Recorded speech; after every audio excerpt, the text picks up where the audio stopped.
Welcome back to my first video of 2020, and in this one I'm going to try and cut some thread on a wooden dowel and some matching teeth on a sliding rail.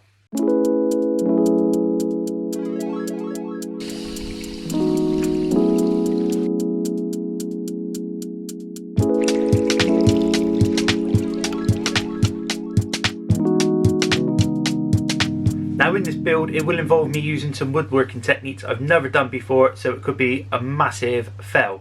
But I want to make an adjustable wrench and I'm going to use this piece of maple here. So first of all we'll go over to thicknesser to get it down to size and nice and smooth.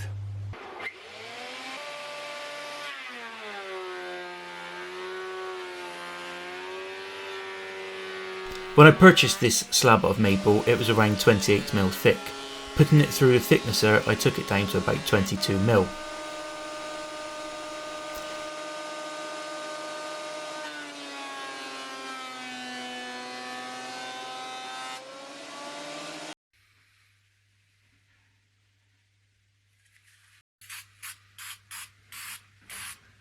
This template was just something I came up with on the computer as I couldn't find anything else online.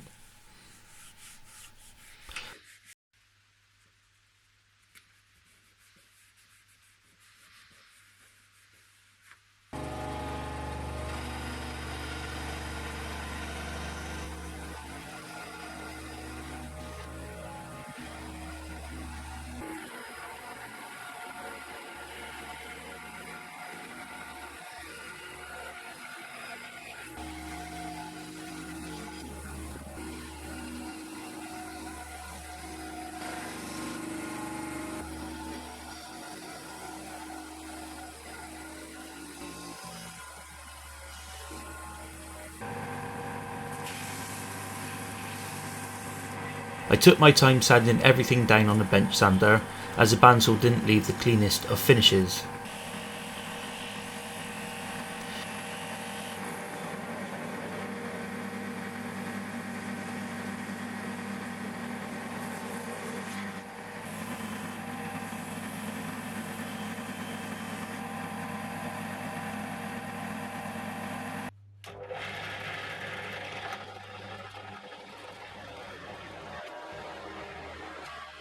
Then using a 12mm Forstner bit on a drill press, I could remove most of the material in the square that I will be cutting out for the nurl to fit into.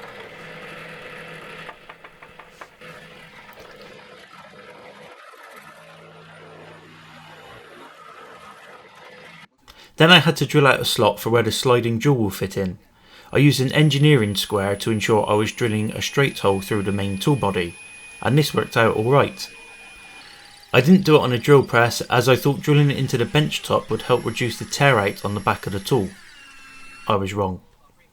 I had intended to chisel out the square for where the nurl will fit in, but whilst cutting into the lines for the square with the chisel, I was a bit concerned some of the wood may split, so I ended up cutting it out on the scroll saw and finishing it off on there. You can see here the bit of tear out I had on the main tool body when I was drilling that hole through it.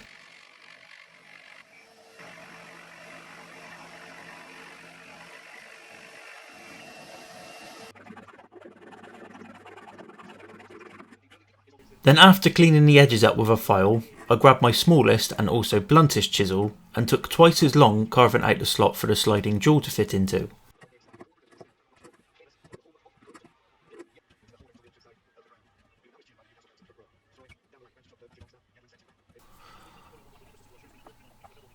Although I did use a knife to cut along the lines where I needed to carve out, I did get some small chip outs in the wood, but I was able to clean these up afterwards.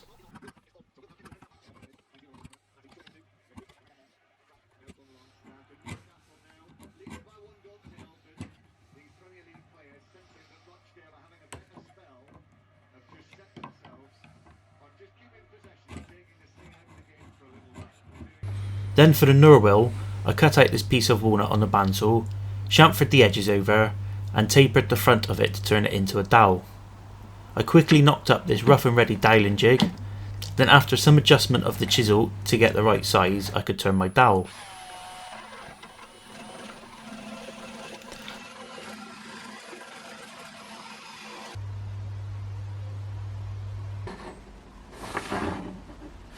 My idea for cutting the thread into the dowel was to colour in the thread on this old bolt that had a coarse thread.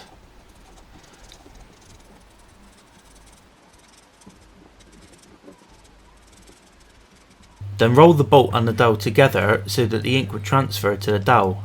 Then I could use a triangular needle file to cut along the lines of the thread, and then come back with a flat needle file and enlarge the thread to the size I wanted, and this worked out well.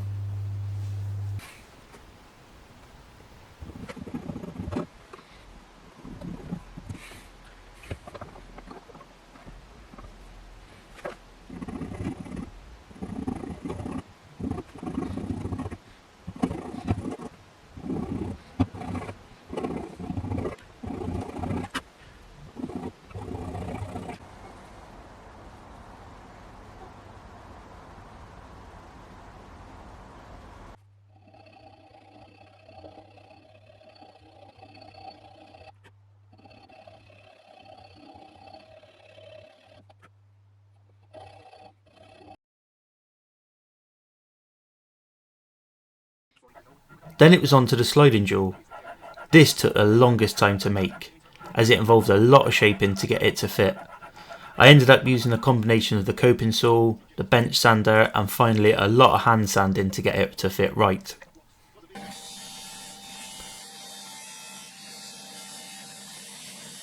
Like I said, it's just a game of football, once they've gone on this type of fun, they think I'm favourite obviously, but they've not played that well, and they've played against us. Once the sliding jewel was sorted, I then needed to cut some teeth into the bottom of it so it could engage with the thread on the nurl. I marked up the angle of the teeth by using the bolt method I used to mark up the nurl, and tilted the bed of the scroll saw to cut the teeth out to the correct angles.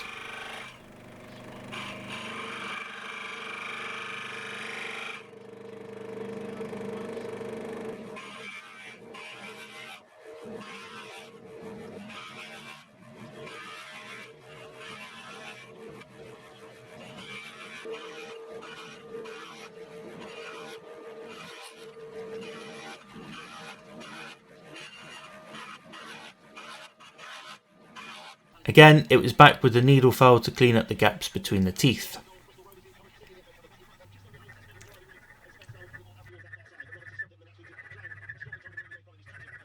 Now when it came to the dry assembly, just fitting the nurl roughly into position, I didn't like the look of it. I don't think proportion wise it was quite right. So I got rid of that one, and this time made a dowel 18mm thick and set about cutting the teeth into that, and this worked out much better as I was able to get a much steeper angle on the thread.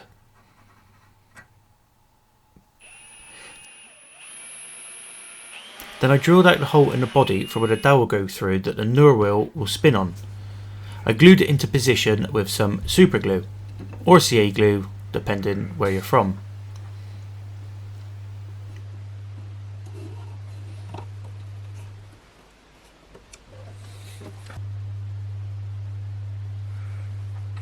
And whilst I was waiting for the glue to dry, I sanded smooth the filler that I had previously applied in the back where I got the tear out.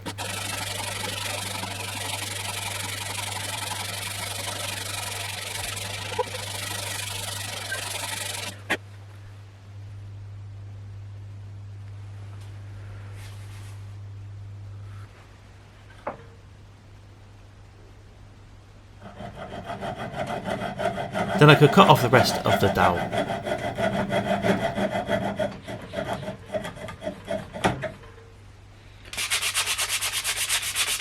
Lastly, I did some fine tuning and shaping with a lot of hand sanding before soaking the wrench in some Danish oil for a few hours.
So there you go, there is my first attempt at making an adjustable wrench. Now obviously, because there's things I tried on this project I've not done before, there are things I would improve for next time, such as the dowel that I used in there for the nurl. Why I didn't make a dowel out of maple, which would have blended in much better than this dowel has. And obviously I had to put some filler on the back. I think the camera just picked it up there, and it does show up. It's just a bit of tear out. I didn't adequately support the part, which would have stopped that. And the thread for the sliding jaw, although it works quite well and it does move, I've cut the teeth in now, I think a little bit too thin, and that stops you from being able to clamp this up with a great deal of pressure. You can clamp it with some pressure, but not a great deal of pressure, so if you had a really tight nut or bolt, it would break the teeth before it broke the nut off. But as I said, it was just an attempt to see if I could make one and to have a go at cutting a thread and the teeth. Anyway, I hope you found making this adjustable wrench useful, and there's some things in there that you might have learned or picked up for use on your own projects. If you did, please give me a like, don't forget to comment below, let me know if you'd have done anything different, hit subscribe if you're not already a subscriber, and I'll see you again next week.